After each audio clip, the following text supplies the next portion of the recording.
Eu aposto que você já utilizou as letras P e Q para dizer porquê, ou as letras V e C para dizer você.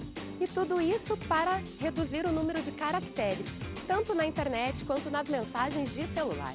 Até aqui, tudo bem, porque não tem erro e a internet permite isso. O problema começa quando você faz mau uso da nossa língua. Por exemplo, escrever a palavra você com C cedilha, com certeza tudo junto. É disso que a gente vai conversar. Afinal, o que está acontecendo com o nosso português?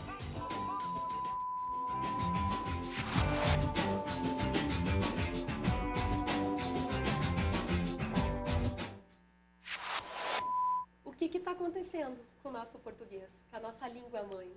Em primeiro lugar, boa noite a todo mundo, boa tarde. É um horário meio termo, né? Na verdade, o que acontece com a língua, me parece, não é que a gente esteja matando o português. Eu não concordo muito com este termo, não. O que acontece é que nós passamos sempre por mudanças linguísticas. E o que está acontecendo agora é, como sempre acontece, um processo de mudança linguística, como outros processos que já aconteceram na língua. Se nós pegarmos o português em épocas bem antigas, quem estuda letras, quem faz o curso de letras, estuda um português bem mais arcaico. Quem já fez letras sabe disso, né? E aí no português arcaico a gente encontra coisas do arco da velha que a gente não usa mais hoje. E a questão do desrespeito, do fato que a gente passa em lojas, nas vitrines das lojas e a gente vê escrito à vista errado, a gente vê a prazo com crase, ou até mesmo juntam o à vista, juntam a prazo. O que é esse desrespeito com a nossa língua? Não pelo fato do VC, mas pelo fato dos erros que são frequentes.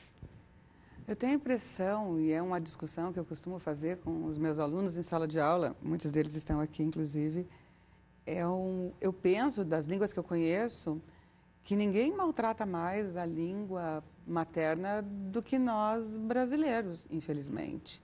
Talvez seja descaso, talvez seja pouco cuidado com a língua escrita, rapidez, mas eu não atribuo isso à internet, nem ao avanço, nem ao caso da língua oral ser transposta para a linguagem escrita. Eu não vejo assim.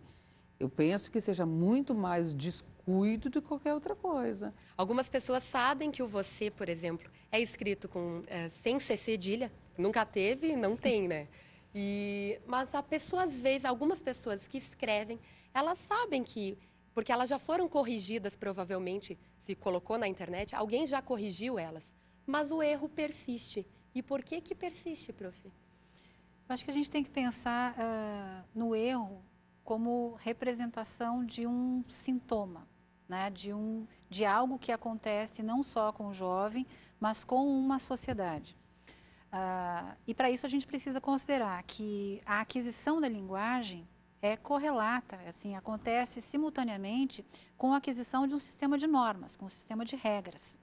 Então, à medida em que as pessoas aprendem o sistema de regras e internalizam esse sistema de regras, elas estruturam uma maneira de se relacionar com o outro, de conviver.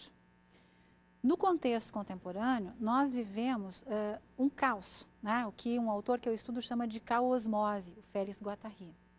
Nessa caosmose, em que eu tenho muitas demandas, eu tenho muitas mídias, eu tenho as pessoas vivendo uma sobrecarga de informações e uma sobrecarga de demandas existenciais, é comum, é quase que natural que haja, em alguns grupos, mais e outros menos, uma tendência à negação à regra. A gente até foi nas ruas conferir até as pessoas, conversar com elas, para ver quais as dificuldades que elas têm e quais os erros mais gritantes que elas têm visto.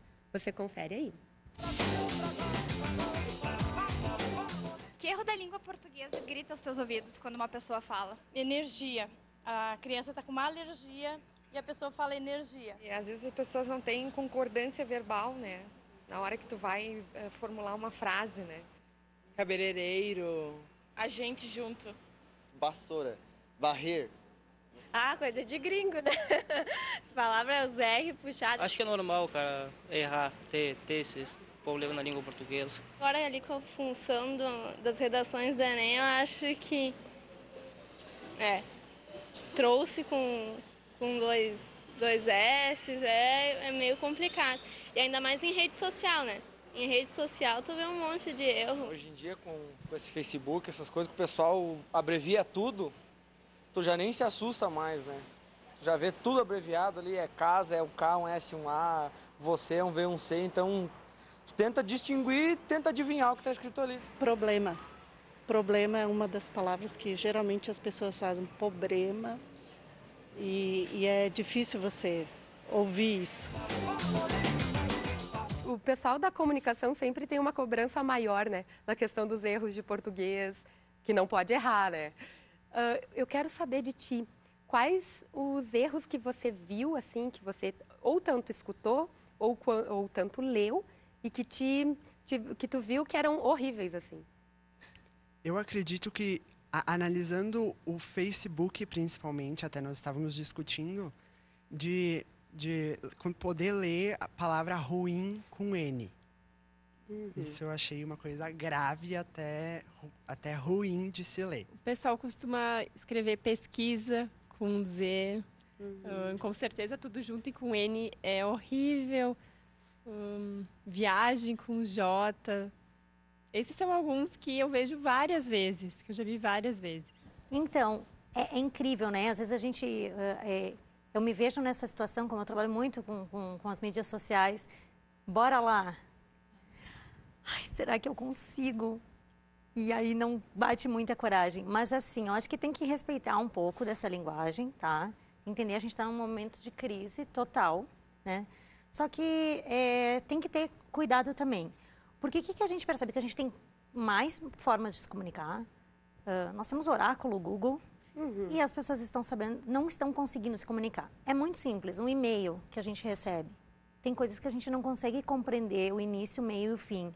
Tamanha prolixidade, sabe? Você precisa de uma ordem direta, de um ponto final. Outra coisa, tudo que é escrito sem esforço é lido sem prazer, essa frase não é minha, né? Eu não vou lembrar o autor agora. Mas por que algumas pessoas estão aparecendo mais nas redes sociais, no Twitter e no Facebook?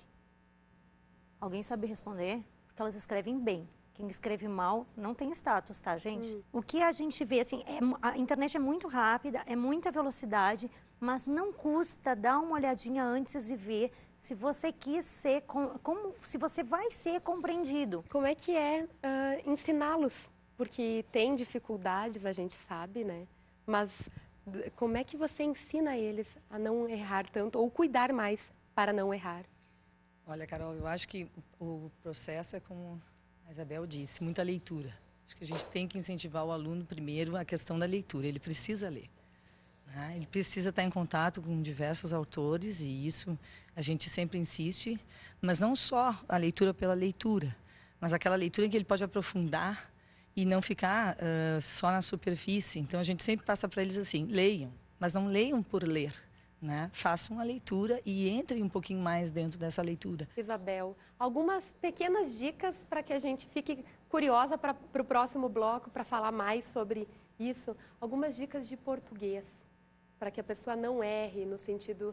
Algumas coisas que ficam marcadas, por exemplo, o concerto com S e o concerto com C. Que o concerto que conserta a sapata com S. E o com C é de música. Neste caso que tu citaste, na verdade, a questão é semântica. Então, a pessoa tem que memorizar a diferença de significação e memorizar que a significação leva a grafias diferentes. Concerto com S significa arrumar alguma coisa e concerto com C significa a apresentação de uma sinfonia, né? Mas uma dica que eu sempre coloco para os meus alunos... A gente pode usar o quadro, quem sabe até para escrever? Sim, vamos lá, que é melhor. Que às vezes a gente fala, mas a gente não grava. Sim. Vamos girar aqui. E daí eu te dou já a caneta. Sim. E daí você pode falar.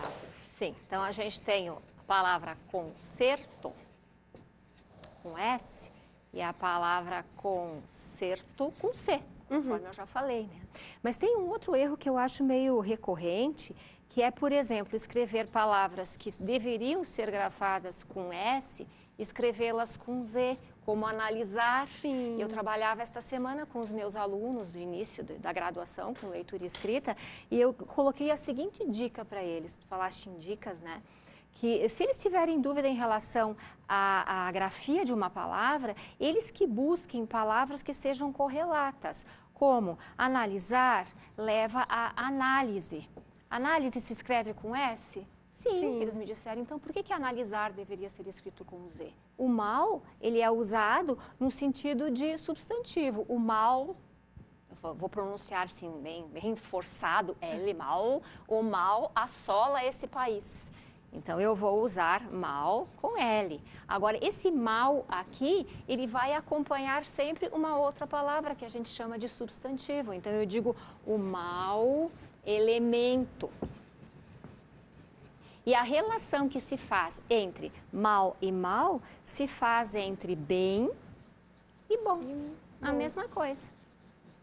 Essa é a dica que eu coloco para os meus alunos. Então, eu digo o bem invadiu esta sala, né? E o bom aluno merece nota boa. É só substituir, exatamente.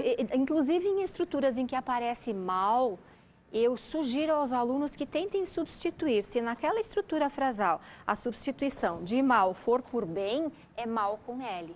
E se a substituição for por bom, então não é mal com L, é mal com U. A gente quer conferir um material que o pessoal foi nas ruas, a nossa equipe de reportagem, para ver quais são os erros mais frequentes. Confere aí. E para ti, qual é a maior dificuldade na língua portuguesa? Profissionais, né? Saúde, né? Geralmente tem uns que são bem complicados de tu falar, né? Tinha bastante facilidade quando eu pegava um texto e começava a ler, né? E hoje eu tô sentindo assim uma diferença nisso. Não sei se foi porque eu já me formei, já saí da universidade, né? E talvez a gente não tenha tanto costume, né? Principalmente de ler em voz alta, né? Tinha a palavra preciso, que eu sempre botava com S. O Z do S, né? Que a pronúncia é igual. Tem bastante dificuldade com S, com C, C cedilha. Troco S, às vezes pelo C cedilha. Troco, dependendo da letra, com palavras que começam com H, esse tipo de coisa, entendeu? Ou com X, que tem a X no começo, no meio. X, S, sabe? Às vezes pronunciar, às vezes a palavra, meio que minha língua meio que é presa, então para falar é ruim. Algumas palavras, assim, às vezes é difícil da pronúncia, né? Mas eu fico tentando falar e é bem difícil, assim, às vezes não te vem na cabeça, assim, a palavra, sabe? Correta, sabe? Escrita é boa, mas gramática para mim é a parte mais complicada. Não, eu acho que nenhuma. Eu não tenho dificuldade em português. Nenhum? Nenhum. Conjugação verbal, pontuação, troca de letras, nada? Olha, assim, eu acho que alguma coisa deve de ter. Eu sou bem ruim no português. Então, assim, a gente que tem dificuldade no português, a gente não vai ver tanta dificuldade. Troco muito M pelo N, então tem bastante... Não consigo te dizer que... Porque eu sou ruim no português, né? A gente quer saber dos alunos aqui. Nós temos... Qual é o teu nome? Regina Laim. Regina, tu tá se formando agora, tu tá no ensino... No terceiro ano do ensino médio. Terceiro ano, vai enfrentar um vestibular aí Isso logo. Aí. Regina, qual a dificuldade que tu tem no português? A crase, com certeza. O hífen agora, com essa mudança ortográfica, vai ter um problema. E o que tu faz quando tu tem o erro? Como é que tu tenta solucioná-lo? Tu vai atrás do dicionário? Como é que é? Com certeza. Tem que procurar o erro, porque se a gente não vai atrás, a gente não aprende também.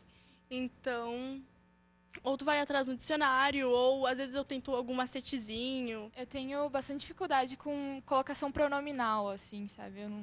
Eu sinto muita dificuldade quando eu vou escrever um texto. Na hora de falar, a gente normalmente não segue regra nenhuma. Mas quando a gente vai escrever alguma dissertação, eu tenho, assim, bastante dificuldade. Tenho bastante dificuldade em palavras com hífen, se tem hífen, se não vai, se agora são juntas.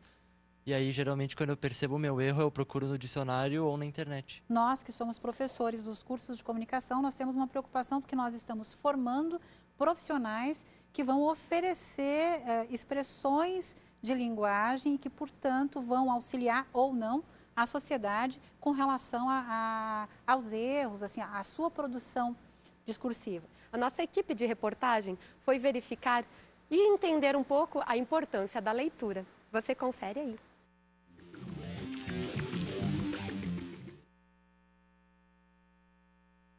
O nome não tem importância. Era uma aldeia como tantas outras que havia na Mancha. Diferente era o fidalgo, um desses de lança em riste, escudo antigo, magro rocinho e galgo corredor.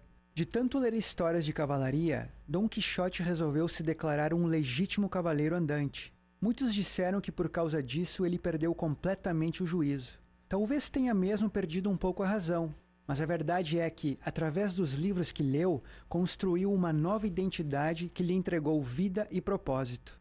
Por que ler? A gente acaba se deslocando, tu sai daquela realidade e vai para uma realidade do personagem, para um mundo fantástico, para um mundo diferente, onde são outras vivências.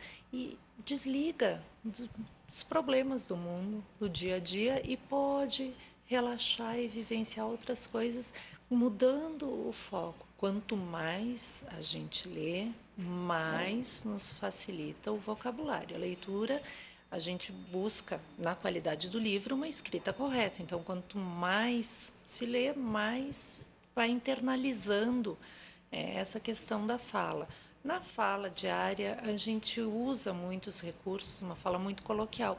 A literatura, ela tem uma grafia mais correta, então tu acaba internalizando de uma forma completamente inconsciente até o vocabulário correto. A literatura possui um poder silencioso. Aos poucos, ela nos faz enxergar partes nossas que até então estavam escondidas. E todas as leituras têm esse poder, seja um conto, um romance, uma reportagem, uma poesia. A poesia te transporta para um outro mundo, né? Tu consegue ver a vida com outros olhos. Eu gosto muito de Vinícius de Moraes, adoro. Então me identifico bastante com as poesias dele. Quanto mais cedo deixarmos a literatura nos transformar, melhor. Eu peço para ela cantar mais uma e ela diz que tem que terminar a turma. E tu fica meio triste quando ela termina de contar a historinha ou tu gostaria que ela contasse mais? Não ficaria triste, dormia tão feliz. Ela dormia feliz, né? Valneide, a questão da importância da leitura. Claro que a gente, para escrevermos bem, temos que ler também. Mas também escrever, né? Tu escreve bem se tu escreve. Parece que essa é uma constatação, que um depende do outro, que quanto mais formos leitores e esses leitores puderem transpor a barreira de não ficar só na leitura, mas transformar essas leituras em produções escritas, aí nós estaremos diante de um sujeito ideal. É engraçado, né? Eu estou toda hora lecionando, dando curso sobre mídias sociais e como lidar estrategicamente com as mídias e com profissionais, já seja ou não da área de marketing, comunicação, enfim. E é engraçado que todas as aulas eu falo, o núcleo continua o mesmo, é um bom texto, né? Continua sendo um bom texto. E aí eu até vou reiterar algo que eu falei anteriormente. Eu queria saber, por exemplo, com vocês, tá? Faz os trabalhos, vamos lá. Quais são os perfis, fanpage do Face de personagens que vocês curtem? Digam algum aí. Eu posso dizer a de Uma Bolada. Vocês conhecem? Pode falar. É bom? De Uma Bolada é bom? É. Por que é bom? Porque ela, mesmo sendo uma personagem de muito respeito por ser a presidente do país e ter que escrever um texto de uma maneira assim crítica e às vezes cômica, ela escreve mantendo a norma e não pejorando a própria imagem dela, porque a imagem dela tem que ser mantida. E ela escreve pra caramba, né? Sim. Escreve muito, né? E escreve bem. E tu vai até o final do texto, não vai? Tem os memes, que são aqueles bonequinhos. Os memes, sim. Eles fazem críticas e colocam, assim, muita palhaçada. Então, é um dos fenômenos do Facebook. O meme, ele é uma repetição, né? Não é um conceito novo, é um conceito já bastante antigo. Às vezes a gente fala aí das redes sociais, né? As redes sociais existem desde sempre. O meme, ele é uma repetição, é diferente de um viral, né? E os memes são bastante interessantes porque eles têm a jogada da escrita.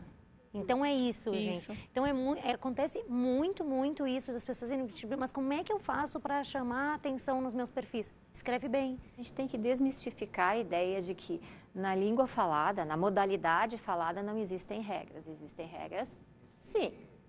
Desde o momento que a gente nasce, que a gente tem contato com a língua, a gente assimila, pelo contato com a língua, as regras da língua. Todo mundo aqui sabe falar português, todo mundo aqui sabe língua portuguesa. Agora, quando a gente é alfabetizado, então a gente adquire uma outra modalidade da língua. E é esta modalidade que às vezes nos incomoda. É preciso fazer uma adequação aos contextos. Exatamente. O que precisa ser observado é que para cada contexto eu preciso adequar o nível de linguagem. Não dá para eu pensar em falar num ambiente mais formal, como se eu estivesse numa mesa de bar ou numa reunião com os meus amigos. Eu preciso mostrar que há uma diferença, sim, nessa linguagem e que estudantes universitários precisam sair da universidade de uma forma diferente como eles entraram. E a linguagem é um cartão de apresentação, sim. O texto escrito faz isso e a linguagem oral também. Como a pessoa fala, ela antecipa o que ela sabe, ela impressiona, quer seja em um ambiente acadêmico, em um ambiente profissional, faz a diferença. Então, eles deveriam ter orgulho em falar corretamente e, às vezes, eu temo que nós nos encontremos com uma situação de vergonha e inversão de valores, em que falar corretamente, falar um conosco, afaste as pessoas, porque essas pessoas, alguns sujeitos são discriminados por falarem corretamente e preferem falar errado para não serem discriminados nas suas tribos. E isso é assustador. E tem certidões, né, com problemas que, por exemplo, o e-mail é uma certidão de um sério problema, né? Por exemplo, um e-mail de trabalho que eu vi. O gerente da minha área vai mandar um suporte técnico, né? E ele diz também nesse mesmo e-mail que vai enviar um novo e-mail. Então tá. Perde até o respeito, entende? Sim. Então, é aquilo. Não precisa ser pomposo, não precisa... Não só bem escrito. Adequação à situação de comunicação. Prof. Malu, para encerrar, porque infelizmente o programa já está encerrando, né? Passando bem rápido. Um fechamento da questão de uma dica, quem sabe? No curso de comunicação da UX, neste momento, nós temos um projeto que se chama Solte o Verbo, Solte o Texto e Aprimore a Sua Escrita. Então, a dica que eu dou é que a gente escreva cada vez mais. Uma vez convidada para falar sobre a escrita numa oficina, eu produzi um texto que faz uma relação entre a escrita e um beijo de língua. Né? E me parece, e era para falar sobre a escrita acadêmica, e me parece que se o jovem pensar na relação entre a escrita e o beijo de língua, vai compreender que o mais importante é continuar escrevendo, é continuar praticando. Né? E não pensar na regra em primeiro lugar, mas buscar saber mais, tal, para poder aprimorar. Então, continue escrevendo. Eu agradeço todas que estiveram aqui conosco para entender sobre esses erros, todos os alunos, a prof. Rosana também. E você que estava em casa e que acompanhou o programa. Fica a dica da prof, né? Na questão de escrever e de continuar lendo, né? É isso aí. Até mais, gente.